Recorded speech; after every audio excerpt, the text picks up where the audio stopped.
galab wanaagsan daawadayaal waxaad ku soo dhawaataan wararkii ugu dambeeyay qodobada wararkeena galabnimadan aad ku daawan doontaan waxaa qayb ka noqonaya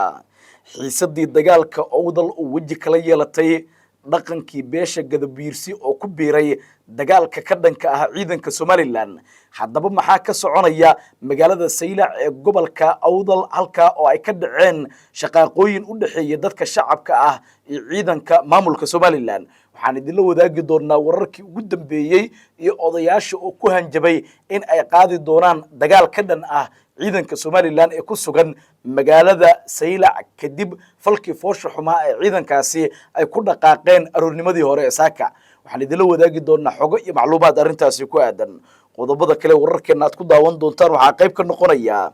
ciidamo ka tirsan kuwa maamulka SSC qaatumo oo xilligan ka ambabaxay saldhigga ciidamada maamulka waqooyi bari ay ku leeyihiin duleedka magaalada Laascaanood gaar ahaan xerada la yiraahdo Gooja Cadde waxaan idin la wadaagi doonaa ciidamadan oo u jeestay dhinaca magaalada Ceergaabo iyo xiisad culus oo ka taagan duleedka magaalada Ceergaabo ee gobolka Sanaag iyo dhaqdhaqaaqyo culus oo magaaladaasi ka soconaya haddaba ciidanka maamulka waqooyi bari ma waxay doonayaan inay duulaan culus ku qaadaan ciidanka maamulka Somaliland ee ku sugan qaybo kamid ah gobolka Sanaag gaar ahaan magaalada Ceergaabo xog iyo macluumaad aanu helnay ayaan idin soo gudbin doonaa haddii alla uu idmo qodobada kale wararkeena aad ku daawan doontaan waxaa qayb ka noqonaya duulimaadyadii garoonka diyaaradaha ee magaalada Kismaayo oo hakad la geliyay iyo ciidamo daacad u ah madaxweynaha maamulka Jubbaland Axmed Maxamed Islaam Axmed Madoobe oo la wareegay garoonka Kismaayo iyo sidoo kale xarunta madaxtooyada maamulka waqooyi bari waxaan idin la wadaag waa xarunta madaxtooyada maamulka magaalada Kismaayo waxaan idin la wadaagi doonaa wararkii ugu dambeeyay iyo xaaladda kale oo ay gashay xilligan magaalada Kismaayo maxaa ka jira in magaaladaasi bandow lagu soo rogay waan idin la wadaagi doonaa saaxiibayaal qodobada kale wararkeena aad ku daawan doontaan waxaa qayb ka noqonaya qaadkii laga keeni jiray dalka Kenya oo xilligan dawladda federaalka Soomaaliya ay sheegtay in ay hakad gelin doonto iyo mugdi siyaasadeed oo soo kala dhaxgalay xukuumadaha Nairobi iyo Muqdisho haddaba muxuu salka ku hayaa sababta la xiriirta joojinta qaadka waxaan idin la wadaagi doonaa xogo iyo macluumaad aanu ka helnay filla Soomaaliya oo arrintan ku aadan qodobada iyo qodobo kale wixii nagu soo kordha ayaa daawan doontaan haddii aad nagu cusub tahay nagu soo biir like sar muuqaalkan subscribe da boggan si aad uga mid noqoto saaxiibada sida joogtada halkan uga helaa wararka warbixinada iyo macluumaadyada mar walba halkan aan idinkugu soo gudbinayno waa hagaag soo dhawaada daawadayaal adiga ayaa ka dhiman geedigeena 100,000 fadlan subscribe dheh oo farta saar sidoo kalena like sar muuqaalkan si saaxiibo adiga kula mid u gaaro waxaan ku bilaabayaa qaybaha ugu horeeya ee wararkeena aroornimadii hore ee saaka waxaa ka dhacay magaalada lagu magacaabo Saylac oo ka tirsan gobolka Awdal dagaal geystay khasaare iskugu jira dhimasho iyo dhaawac kaasi oo dad shacab ah qaarkood ay ku nafwaayeen qaarkoodna dhaawacyo kala duwan ay markaasi ka soo gaareen xogtan iyo dagaalkii ka dhacay gobolka Awdal waxa aad uga carooday odayaasha dhaqanka beelweynta gudabuursi oo ka tirsan dadka dega gobolka Awdal macluumaadka la helay waxay xaqiijinayaan in odayaasha dhaqanka ee gudabiirsi ay iskugu yimaadeen kulamo ay uga arrinsanayaan arrintan iyagoo sheegay in ay iska dhicin doonaan ciidanka Somaliland barasaabka gobolkan loo soo magacaabay oo Somaliland ay u soo magacawday oo uu sheegeen in uu dhagaa ka fureysanayo wax walba oo ka dhacaya gobolkaasina uu markaasi indhaha ka eeganayo xaalka guud ee magaalada Saylac iyo sidoo kale Boorame ayaa ah mid aad u kacsan dhaqdhaqaaqyo culus oo dhinaca ciidanka ah ayaa la dareemayaa odayaasha dhaqankana waxa ay sheegeen in uu bilaabanayo kacdoon culus oo ka dhan ah ciidanka maamulka Somaliland ee halkaasi ku sugan waxaana laga cabsi qabaa saacadaha soo socda in dagaal culus halkaasi uu ka qarxo kadib markii ay soo fadhiisteen ciidamo ka tirsan beelaha dega magaalooyinka Saylac iyo sidoo kale Boorame oo ka tirsan gobolka Awdal iyo ciidanka maamulka Somaliland oo iyaguna doonaya in awood ciidan ay ku muquuniyaan dadka halkaasi ku dhaqan oo qaarkood xilligan sheegay in ay sameysanayaan maamul iyagu u gooni ah oo ka madax banaan maamulka ee markaasi Somaliland oo la yiraahdo Awdal State kaasi oo muddooyinkii ugu dambeeyaba dawladda dhexe ee federaalka Soomaaliya ay gadaal ka riixaysay arrintiisa haddaba waxaan isla eegaynaa qaar kamid ah odayaashii dhaqanka ee maanta hadlay ee iskugu soo baxay magaalada Saylac iyo waxa ay ka yiraahdeen falkii xadgudubka ahaa oo ay geysteen ciidanka maamulka Somaliland iyo xiisada taagan iyo urursiga odayaasha qaarkood ay wadaan bal ila daawo isku dagaan ahayd hadda dawli weyday kuwaan cadaadinayna la war xaq rasuul xaq doonaysaadii ayaa saako u yeedhayna waxaan leenahay ayda meesha Allah ka badhuudho geeli wixii shilaad ka tagtay wuu biqlay ban casayuu noqday imika nin walba kaala isku xaraari oo soo dhaadhac inanka baran saabka ee halkan jooga ee colka soo abaabulay dambe uu joogi maayo fidnada maanta ka dhacday Saylaana waligeed kama dhicin 900 baran saab baa soo maray caruur la isku geeyay shaarkan halkan dhiganaya anoo ciisaan nila baanaya niga ku yiri ardayda ee media ku jirto u dul qaadan mayno waxa galaan u sheegayaa xukuumadda Somaliland ee aan dooranay sharafta leh way dhaga culus tahay nig dhaga culusina hadalada barun buu maqlaa wixii socday 10 sano way maqlaysay maayin badan way dhaafaysay war Somaliland amba arbitro fiican noqo oo garsooro fiican noqo ama dalka marka hore Saylaana cid ilahayd baa fadhiyaysa inaga dhaxayl mayso waa iigu timid waa iga tagaysa ninba halku ku xiiqoostay uu isgaranayaa halkii aad ku xiiqoostay tagiday anigu halkii aad iga coroday in ka eriyaday un baad iigu timid maantana waan kaaga eriyo halkii un baad tagi waxa weeyaan ilaa maalintii dalka lagu soo noqday anaale waxna kama qabsatid maxaad qabsataa maanta laga bilaabo bad iyo bariba dooniyihii baa jooga badda dhexdeeda adeer dooniyihii oo cihubaysan iyo aniga badda ii dhex jooga haddaad moodayso inaan beriga un kaala dagaalamayo bad iyo beriba waan kaala dagaalamay adaa gaadhsiiyey adaa ku baaqay siidhiga adaa afuufay waxaa kaloo sheegayaa bara saabka halkan lagu sheegay ninkee caaqilka ah dowladda Somaliland iyadaa keentay dib dambe ugama dul qaadanayno caaqil bara saab laga soo dhigo maamulka gobolka ciddii lahayd baa la siinayaa oo joogaysa dul qaadan mayno aqbalina mayno laga keenaa lagu qaban xamar baa laga keenay halka lagu qaban maayo jiif caaqilka bara saabka dawladda waxaan u sheegaynaa inay degdeg u qaado u dul qaadan mayno haddii halkaa la keeno dhagaal la furaysto waa noo xabad baan xeerka u haynaa wax kaloo u hayna ma jirto ninkan gundhataha lee galbeed ka yimid ee garaadkiisu ilkaha u qorayo laba kelmadood baan kuu sheegayaa gobolka awda la yidhaa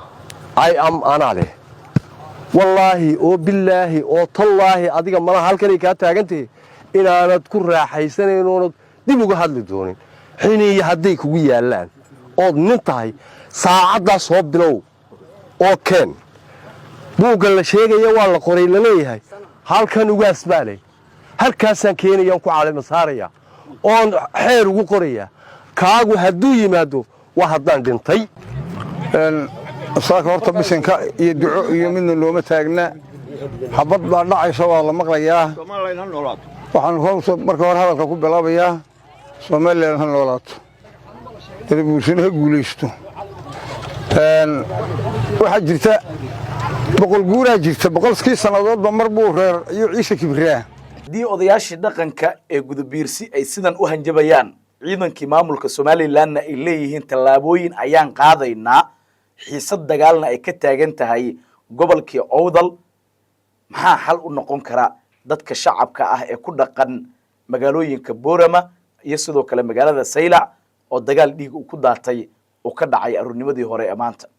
aragtidaada qaybaha hoose commentiga nagula wadaag sideesa lagu xallin karaa xiisadan iyo xaaladan culus ee soo cusboonaatay ee sababtay in odayaasha fadhigooda ay ka soo kacaan sheegaanna in ay abaabul dagaal samayn doonaan aragtidaada qaybaha hoose commentiga nagula wadaag wahagaag qaybaha kale ee wararkeena ayaan markana eegaynaa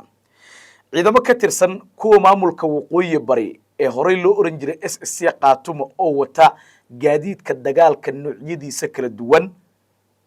gaarayana tira ahaan ilaa 1000 askari ayaa saacadihii la soo dhaafay waxa ay ka ambabaxeen xerada Gooja Cadde oo ah saldhigga ugu weyn ee hadda ciidanka maamulka waqooyi bari ay kaga sugan yihiin duleedka magaalada Laascaanood ee xarunta gobolka Sool macluumaadka iyo wararka la xaqiijiyay ee ka imaanaya duleedka magaalada Laascaanood waxa ay ku waramayaan in ciidamadan ambabaxay ay markaasi doonayaan inay gudaha u galaan magaalada Ceergaabo ee gobolka Sanaag 45 ka mid ah gaadiidka dagaalka oo iskugu jira gaadiidka waaweyn ee dagaalka iyo sidoo kale nooca loo yaqaan cabdibilaha ee aadka u dheereeya ayaa la sheegay in ciidamadan ay wateen markii ay ka ambabaxayeen xerada Gooja Cadde halkaasi oo noqotay saldhig maalmihii ugu dambeeyay lagu diyaarinayay ciidanka loogu talagalay in ay weerarka culus ku qaadaan magaalada Ceergaabo ee gobolka Sanaag xaaladdu way sii cuslaanaysaa marba marka ka dambaysa sargaal sare oo ka tirsan ciidanka maamulka waqooyi bari oo nala hadlay waxa uu sheegay in ciidamadan ka ambabaxay ee wata gaadiidka dagaalka xerada Gooja Cadde inay markaasi tagi doonaan afaafka hore ee magaalada Ceergaabo ee gobolka Sanaag halka oo markii horeba ay ku sugnaayeen ciidamo ka tirsan kuwa maamulka Somaliland sidoo kalena ay kaabiga ku hayeen ciidamo ka tirsan kuwa maamulka waqooyi bari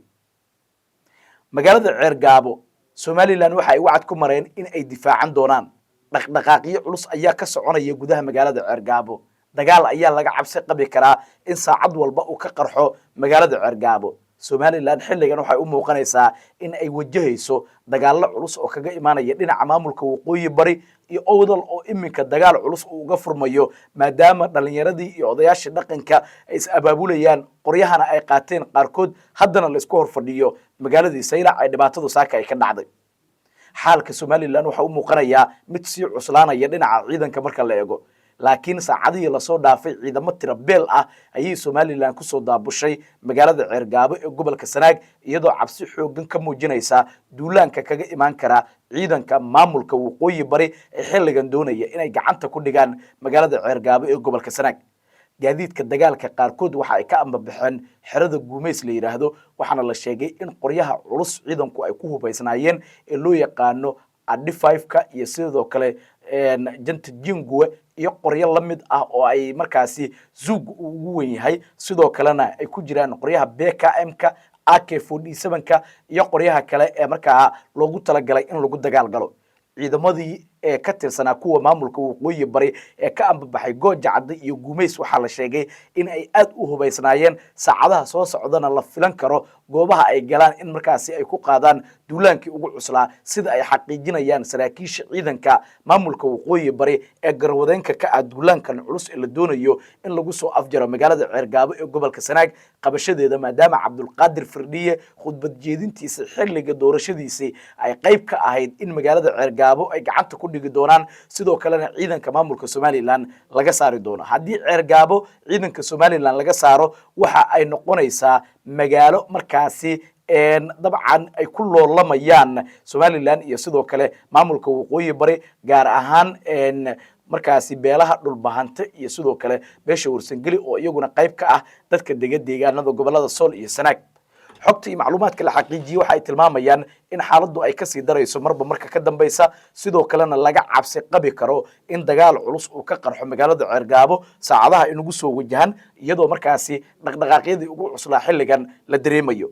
xaalka guud waxa uu muuqanayaa xilligan dhaqdhaqaaqyo culus in markaasi ay muuqanayaan iyadoo ciidamo aad u fara badan oo ka soo ambabaxay iyaguna dhinaca iyo gobolka Sanaag oo marka lagu biiriyay ciidanka maamulka waqooyi barina iyagu qudhooda ay doonayaan inay duulaan ku qaadaan magaalada Ceergaabo ee gobolka Sanaag Ceergaabo saacadaha soo socda cabsi xoogan ayaa laga muujinayaa inuu dagaal culus ka qarxo sida ila wareedyo lagu kalsoon yahay ay inoo xaqiijiyeen haddaba wuxuu ku soo kordhay ciidankan ka ambabaxay magaalada Laascaanood iyo sidoo kale xerada Gooja Cadde iyo aaga Guumeys ee gaaray afaafka hore ee magaalada Ceergaabo iyo sidoo kale ciidanka Somaliland ee iyaguna halkaasi dhaqdhaqaaqyada ka wada wixii ku soo kordha wararkeena iyo warbixinadeena soo socda ayaad ku daawan doontaan cidda ugu horeysa ee aragta ama maqashana idinka ayaa ugu horeyn doona insha Allah aragtidaada ka dhiibo xaaladda ka taagan magaalada Ceergaabo iyo sidoo kale dhaqdhaqaaqyada culus ee halkaasi ka soconaya waa hagaag wali wararkeena ayaa daawanaysaan markana dhinaca iyo magaalada Kismaayo haddii aanu eegno duulimaadyadii garoonka diyaaradaha ee magaalada Kismaayo ee xarunta gobolka Jubbada Hoose waa la hakiyay ciidamo si gaar ah uga amar qaadanaya madaxweynaha maamulka Jubbaland Axmed Maxamed Islaam Axmed Madoobe ayaa la wareegay garoonka diyaaradaha amnigooda iyo sidoo kale madaxtooyada maamulka Jubbaland xogta iyo macluumaadka la helayo waxa ay tilmaamayaan in Kismaayo maanta ay ka bedelan tahay maalmihii hore Axmed Madoobe waxa uu cabsi xoogan ka muujinayaa in afgambi lagu qabsado magaalada Kismaayo ee xarunta gobolka Jubbada Hoose kadib markii uu ka biyo diiday in ciidanka dawladda federaalka Soomaaliya magaaladaasi ay gudaha u galaan dhaqdhaqaaqyo ciidanna ay ka fuliyaan gudaha magaalada Axmed Madoobe xilligan waxa uu aad uga fikirayaa in xaaladda magaalada Kismaayo ay noqoto mid isaga uu gacanta ku sii hayo amarkiisana uu ka sii shaqeeyo iyadoo ciidanka maamulka Jubbalandna bandow ay ku soo rogeen gudaha magaalada Kismaayo ee xarunta gobolka Jubbada Hoose waxaana soconaya dhaqdhaqaaqyadii ugu cuslaa oo ciidanka durbadiiba ay bilaabeen shaki xoogan ayaa soo galay Axmed Maxamed Islaam Axmed Madoobe oo ku aadan in dawladdu ay kala wareegi karto magaalada Kismaayo isaga oo markaasi amray in dawladdu ay dib uga laabato warankii loo jaray haddii arintaasi ay dhacdana sidoo kale aan la aqbali karin in ciidamo xad dhaaf ah magaalada Kismaayo la keeno iyadoo ciidanka Jubbaland ee daacadda u ah Axmed Madoobena xilligan ay bilaabeen baaritaanadii ugu cuslaa iyo dhaqdhaqaaqyo culus oo ciidamadu ay ku wajahayaan gudaha magaalada Kismaayo ee xarunta gobolka Jubbada Hoose wixii ku soo kordha oo wararkeena iyo warbixinadeena soo socda ayaan idin kula wadaagi doonaa haddii Allah awood leh uu raali ka noqdo markana qaadkii ka imaan jiray dalka Kenya ayaa la filayaa in dawladda federaalka Soomaaliya ay hakad geliso xilligan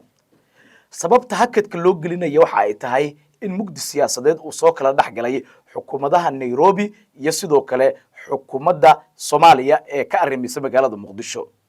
xogta iyo macluumaadka la helayo waxa ay tibaaxayaan in Kenya xilligan ay u muuqanayso inay ku fashilantay wada hadaladii ay doonaysay in ay markaasi ku dhaxdhaxaadiso dawladda federaalka Soomaaliya uu hogaaminayo madaxweyne Xasan Sheekh Maxamuud iyo sidoo kale madaxweynaha maamulka Jubbaland Axmed Maxamed Islaam Axmed Madoobe xogo iyo macluumaad la helay ayaa waxa ay tibaaxayaan in Kenya xilligan markaasi ay doonayso in ay sii wadato duulimaadyada qaadka ay Soomaaliya keenayso laakiin dawladda federaalka Soomaaliya ayaa la sheegay in laba mid ay noqon doonto haddii wada hadalladaasi ay fashilmaan inay joojiso qaadkii Kenya maadaama Kenya ay ku fashilantay arintii loo xil saaray ee garwadeenka ka ahayd ee Axmed Madoobe soo xirgelintiisa ahayd iyo sidoo kale in markaasi magaalada Garbaharey ee gobolka Gadol lagu qabto doorasho looga soo horjeedo hogaamiyaha maamulka Jubbaland Axmed Maxamed Islaam Axmed Madoobe waxaana soconaya dhaqdhaqaaqyadii ugu cuslaa oo arintan la xiriira waxaana la sheegay in mar kale dawladdu ay isku dayeyso inay amba qaado Jubbaland cusub ee Axmed Madoobe la doonayay in looga taqalluso taasi oo gobolka Gado dhiig badan ku daadisay Raas Kambooni lagu dagaalamay meelo badan oo kamid ah gobolkaasi iyo deegaanada maamulka Jubbalandna ay ka dhaceen dagaal culus wixii ku soo kordha wararkeena iyo warbixinadeena soo socda ayaad ku daawan doontaan haddii aad nagu cusub tahay waxaan ka codsanaynaa inaad nagu soo biirto like saarto muuqaalkan subscribe tiraado bogan si aad uga mid noqoto saaxiibada sida joogtada halkan uga hela wararka warbixinada iyo macluumaadka mar walba halkan aan idinku soo gudbinayno waad mahadsantihiin daawadayaal soo dhawaada galab wanaagsan